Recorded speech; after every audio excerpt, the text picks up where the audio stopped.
이번 영상은 테스트 검증이라는 용어가 생소하게 느껴지거나 좀 더 쉽게 접근해보고 싶은 사람들을 위해 만들었습니다. 우리나라 IT가 개발에 집중해서 빠르게 결과물을 뽑아내는 분위기에서 테스트나 검증에도 힘을 주기 시작하는 분위기로 많이 전환되기는 했지만 아직도 포괄적인 개념으로만 이해하고 있는 사람들이 많습니다. 소프트웨어 검증에 대해 관심을 갖기 시작하는 사람들이 조금이나마 쉽게 이해하고 접근할 수 있길 바라는 마음으로 영상을 만들겠습니다. 소프트웨어 검증이 왜 필요할까요?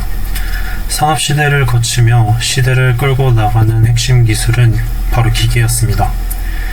기계를 어떻게 설계하고 어떻게 만들어야 하는지, 어떻게 성능을 높이고 내구성을 높일 수 있는지가 기업이나 나라의 경쟁력을 결정하는 중요한 요소입니다.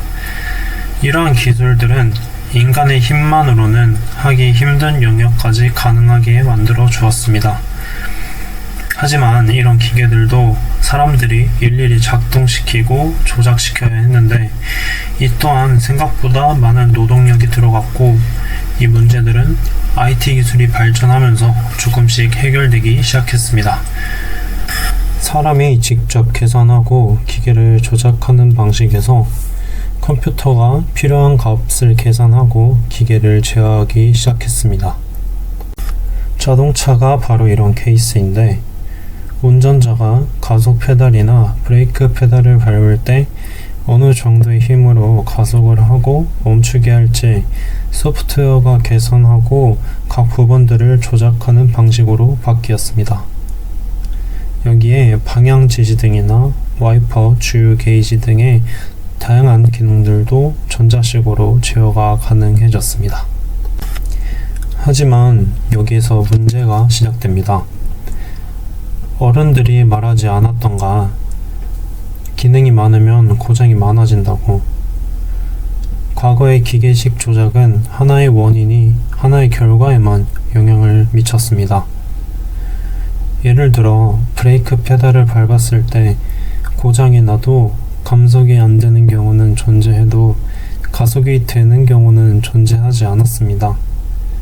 감속이 안 되는 문제가 발생하면 브레이크 부분만 정비를 하면 문제가 해결됐다는 말이 될 텐데요.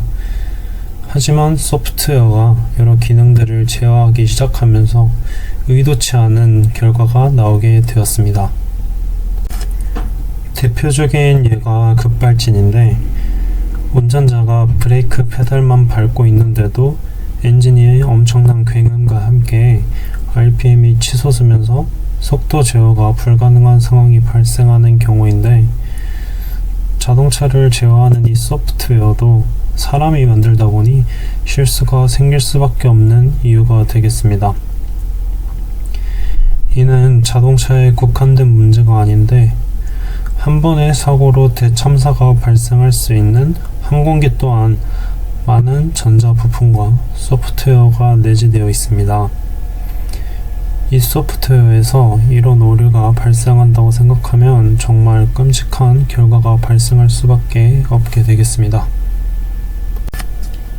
또한 현대 최신식 무기들도 이런 소프트웨어의 제어를 받게 되는데, 설정된 좌표로 날아가는 동안 추진체 조작의 오류가 발생해서 의도한 위치가 아닌 곳에 무기가 떨어지는 결과도 초래할 수 있는 등 국방, 산업, 자동차, 항공, 철도 등 다양한 분야에서 소프트웨어의 검증이 그 필요성이 점점 더 중요해지고 있는 나날들입니다. 소프트웨어 검증은 언제부터 해야 할까요? 대부분의 사람들은 소프트웨어 개발이 완료되면 테스트를 한다고 생각하지만 이는 잘못된 정보입니다. 물론 규모가 작은 소프트웨어는 개발하고 테스트를 하면서 버그, 즉 소프트웨어에 내재되어 있는 오류를 수정해도 큰 문제가 되지 않지만, 소프트웨어 규모가 커질수록 이 방법은 비효율적인 방법이 될 것입니다. 이보다 좋은 것은 개발 프로젝트 착수 단계부터 테스트 계획을 세우고 설계와 개발 단계마다 적절한 검증 활동을 수행하는 것입니다. 이건 비효율적으로 인력, 시간이 낭비되는 것으로 보이지만 개발 후반부 오류를 찾아내는 것보단 훨씬 적은 비용이 듭니다.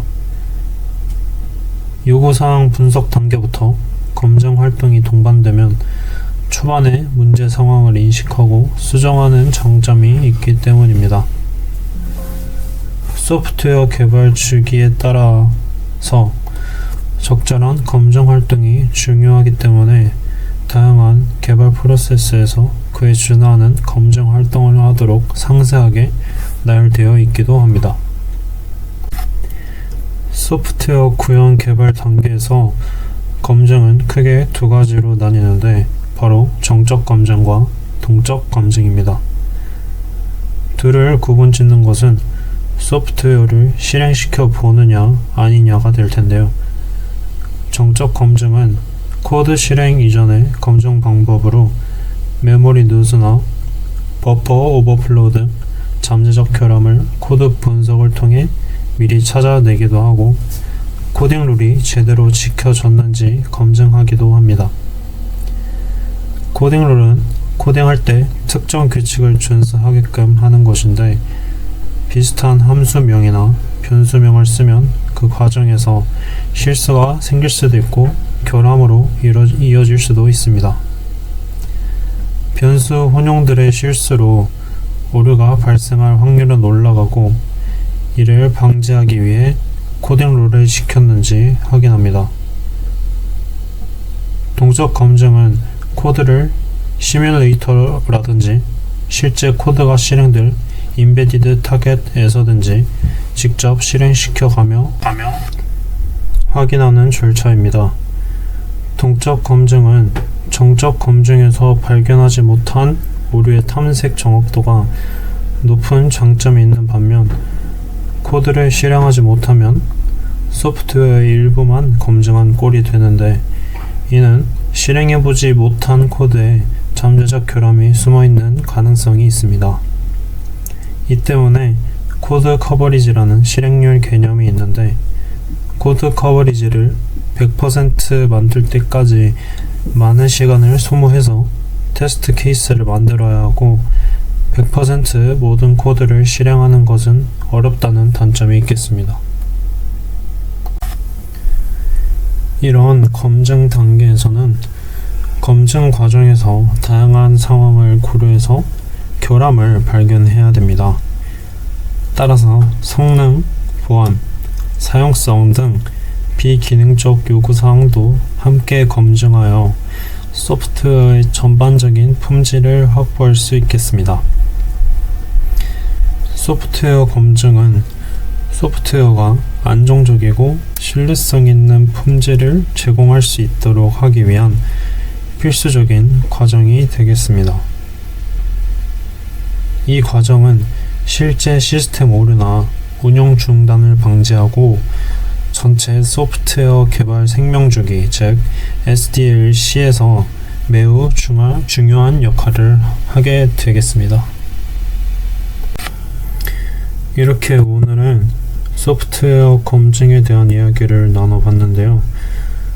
다음 영상은 소프트웨어 검증을 누가 하면 좋을지에 대한 영상으로 다시 찾아오도록 하겠습니다. 소프트웨어의 첫 걸음을 내딛는 학생들에게 많은 도움이 되셨으면 좋겠습니다. 감사합니다.